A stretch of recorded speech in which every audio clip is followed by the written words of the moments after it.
We have now a statement from the Attorney General of the Federation, Minister of Justice, coming out yesterday to justify the actions taken by the President. Are you satisfied with his submission, his arguments for why he wasn't hasty, why the President had to do what he had to do, the complicity of Governor Fubara, and the almost removing of Minister Wike from the entire crisis? Your take on this story?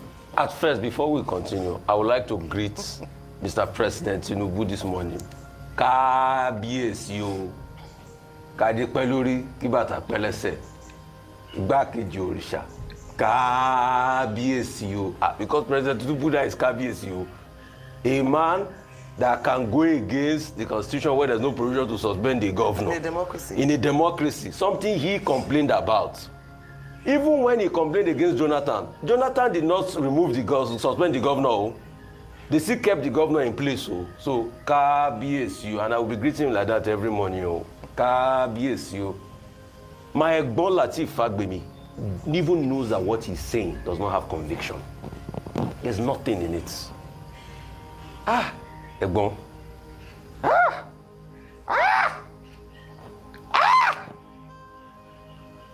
I know this man, brilliant lawyer par excellence. But you see, you can't defend Magomago. It's difficult, no matter who you are. He's talking about the governor not controlling people when they were going astray. He didn't see when Wike was threatening the Ijaw nation. He didn't see all the threats Wike made. He didn't see the skirmish Wike made when he went to do that rally, or just over the weekend. He did not see the moves made by the governor when the governor rode to the State House of Assembly. When the governor went there and they were locked out, he didn't see all those ones. He should show us in the Constitution where it stipulates that you can suspend. Because Obasanjo did it, does he make it right? Dr. Abati has given them, I see, Dr. Abati, take it. Your analysis yesterday, take it 100%. I've given it, I know they are all scattered. I know they will be calling you at back. I don't care. We'll say it the way it is. You can't fault a law. It's the same law school everybody went to. It's the same things they taught everybody in the law school. Preservation of the Constitution. And even shows that when they wanted to plan the evil, they couldn't even plan it well. I'm even more ashamed because I thought they were strategists too. They didn't even plan on how to get the tutors from the National Assembly already. They didn't plan that well. So it was yesterday they were now thinking. They now went to the Senate, they were looking for tutors they couldn't find. Now they now adjourned till today. Can you imagine?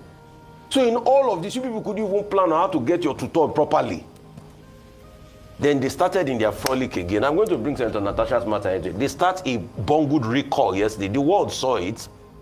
They lied to the people of Kogi that they wanted to give them empowerment. They got there just to be able to get their, what is it called, PVCs and all of that. You see, this country is increasingly losing the essence of democracy and is enthroning dictatorship. And that's why I'm calling President Tinubu Kábíyèsí. And some people have started deceiving him now. Some people within the APC, they are saying, declare state of emergency in Osun. Go ahead, do it. There's nothing you can't do again. You have violated the Constitution. But it will be incumbent on the Senate to speak up as regards this. But, AGF Lateef Fagbemi, your arguments did not hold water. There were a lot of conjectures. There were a lot of half-truths. How did you know? Can you provide empirical facts that it was Fubara that bombed the State House Assembly? And as I wrap up this point, see, okay. I'm not talking here totally in favor of Fubara. Fubara and Wike, they are the same. They both ran the state. They were both shenanigans. Fubara benefited from a flawed election process under Wike. What we are fighting here is for the principle. Fubara is just the one on the receiving end of the fight against principle. It's not that I'm saying Fubara is a saint in this matter. I rest my case. All right. Kábíyèsí. Okay, I would just like to deal with some of the fallouts from yesterday. I've had some ambulance lawyers. There are lawyers that are ambulance chasers.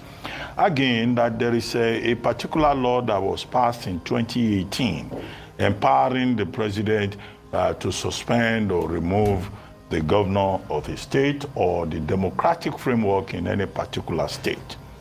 Now, it is strike law. that a subsidiary piece of legislation cannot be superior to the Constitution. Anybody who ever passed through a faculty of law should know that. That you cannot use an act of parliament to vary the content of the Constitution. The only thing you can do to the ground norm with the Constitution is to amend it.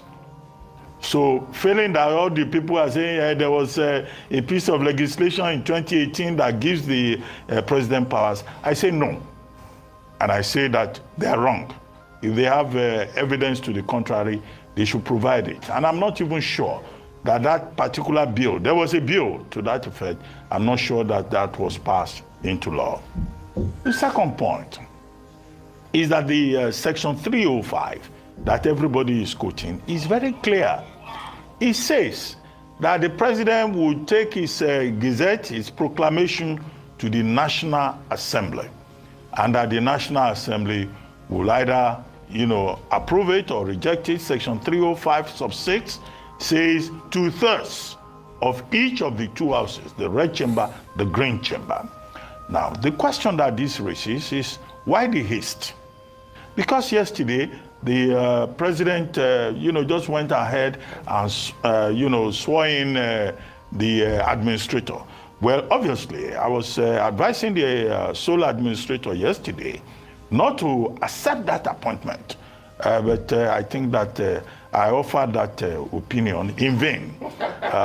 He himself was probably very much interested in grabbing that position. But there is no provision in the 1999 Constitution for the position of a sole administrator. Yeah. This sole administrator now quickly went to Port Harcourt and has been giving speeches. He will work with people. He knows where we get here. His, enthusiastic, desperate acceptance of that position speaks fully to the Nigerian character. This, it is my turn and I will grab it kind of thing, whether it is legal or not. Now, the Attorney General of the Federation, whom I accused yesterday of misadvising the president with due respect, has now said in one of the things I've seen in the reports that, the federal government even helped Fubara, otherwise he would have been impeached. Well, if he was impeached, that would have been a better route for the government to take, because that is constitutional. It's in section 188. It can be removed, it can be impeached. After all, the Godfather said, if you impeach the governor, it is not a crime.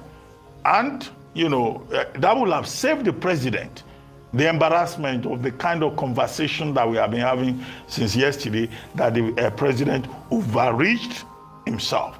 So the Attorney General should have given the proper advice. All the excuses that are now being given are flimsy.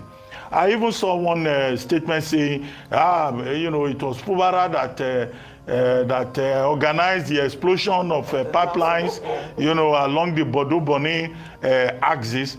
Now, if they have any proof to that effect, then by this morning, the federal government should have arrested him, because that will amount to a crime against the Nigerian state. That will amount to economic sabotage, and economic sabotage is not allowed. So it's not enough for newspapers to just say, Fubara was the one behind the explosion. No, please, that's not an intelligent thing to say. And now, beyond all of this, that same section 305 sub 6 says that the National Assembly should act within 48 hours. And that if the National Assembly is not in session, it should act within 10 days. Now, there has been a big miscalculation. What is a big miscalculation? The National Assembly is rushing out to meet that provision because it is it cannot form a quorum. Yeah. The embarrassing thing we are hearing is that most of the members of the National Assembly are either in Europe or in the US or in some other parts of the world for religious reasons. So Nigerians have seen that these legislators, they are just absentee legislators. And that is why we say that there should be a part-time unicameral legislature in Nigeria, because these people, they don't even, they are not available when Nigeria has an urgent issue of national importance. So we have to now, they are looking for quorum because everybody is on holiday. That again is embarrassing. But now to the issue of quorum. 48 hours will expire today. Let us assume that by some magic, because even the Constitution of Nigeria does not allow for WhatsApp voting. It does not allow for absentee voting. You have to be physically present. Let us just assume that today they are able to form that quorum, and everybody will be present also. The threshold for the House of Representatives is 270. The APC does not have 270 members in the House of Representatives. I think they have maybe about 172. So they cannot, on their own, form a two-thirds majority. In the Senate, the threshold is 73. I think the APC, the ruling party, has 58 in that Senate. Now, what it means is that if all the opposition members do not support this proclamation by the president, it means that it is dead on arrival. And so we call on the opposition parties to defend the Constitution of Nigeria, to defend democracy by mobilizing their members, not to vote for for an illegal, dissolution of democratic structures in Rivers State. Now, that voting process must also be televised. We want to see who is the House of Reps member, who is the senator, who is going to vote against the Constitution of Nigeria, so that the people who put them there would, ahead of the 2027 elections, know who supported what many groups have condemned, from Femi Falana to Rotimi Amici to Rivers Women United for Fubara to Nigerian Labour Congress. Only the presidency is saying what we have done is right. We want to see that voting live. And I hope that the political parties will speak to their people to say that you must stand for what is right. After that, they may go and impeach Fubara, but that will be the right thing to do. That will not be a problem. Yeah. But to read into the Constitution what is not there is the challenge. And all those lawyers saying anything can be done with the Constitution, well, I don't know which faculty produced them. All right, a lot has been said. And just to say that this is why we often speak out for a strong opposition and a thriving opposition, for a democracy to thrive in Nigeria. Because this is the moment of truth for us. The numbers have been broken down already. If the opposition parties vote against this, what has been largely termed to be unconstitutional, despite the explanations given by the AGF, then they will not be able to pass this on. But if we have just one party system whereby opposition members are in disguise, then we would really understand the true nature of our parties. And that's why a lot of people didn't express confidence, because of what is going on. Can parties actually mobilize their members in the current state of things, when there are factions, people supporting this faction and the other factions in the leading opposition parties in the National Assembly? But all eyes on the National Assembly today. Hopefully they will be able to meet and finally be able to pass a vote on what has been termed on. Well, they also said that the president hasn't sent them the Gazette. He hasn't gazetted it yet. So even though the president himself in his speech had said he had done that, but now the ball is literally in their court, and their decision will then set a precedent for Nigeria. The other group that, again, we're looking forward to them speaking. And this morning just received the report about the South governors releasing a statement against this, this call for a state of emergency in Rivers State. It's the Governors Forum. And the reason this is important for them in particular is because if this happened in Rivers State, no state is excluded from that. It means at any point in time, the same reasons given for why a state of emergency was declared in Rivers State can also be given for many other states. I cite the example of Lagos State, for instance. During the NSAS protest, there was a breakdown of law and order. people, using the example or the justification by the Attorney General of the Federation and Minister of Justice, who said that people were killing themselves, it was a preemptive action, and that's why it was hasty by the president. The same could have been said with what happened during the October 2020 incident, where a state of emergency wasn't declared, even though a curfew was declared. And we've seen pockets of violence in different parts of the country without a state of emergency being declared. That is why it is difficult to justify this particular decision by the president. In fact, what the South governors are calling for is that a legislative or a judicial process should have sorted out this issue that's taking place in Rivers State, as opposed to an executive fiat. That would have been a better conclusion to this matter. And don't forget that for a very long time, calls have been made to the president to rein in a principal actor, and whether or not they acknowledge it, Governor Wike has been a principal actor, agitator in this Rivers crisis.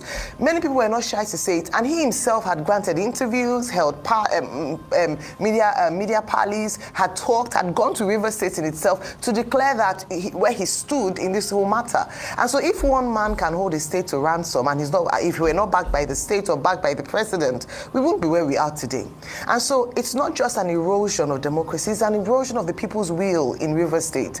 If his election into power, that is Governor Fubara, was flawed, at least the people to a very large extent voted him in. You cannot violate the wishes of the people through an election by an executive fiat, except for very strong reasons. And in fact, the Constitution doesn't even make provision for that reasons, as has been analyzed consistently by a wide range of stakeholders. And so today, we watch and see just how strong our democracy is. I dare say that the votes in the National Assembly today would tell us just where we are headed as a nation, particularly as a democracy, and particularly as to how strong our institutions are, or if it is in the control of one person or a party. And that is what Nigerians are watching today. All eyes on the National Assembly today. Real quickly, a couple of things. Yeah. I'm just getting some message from my sources that there's an urgent need to say this, that they plan to use voice votes this morning to pass the emergency votes. This is contrary to the 1999 Constitution as amended, which stipulates 2/3 of the votes. Nigeria needs to know. This must not be done with voice votes. It must be televised. We must so see who we are out. getting intel that this is their plan to use voice votes to pass emergency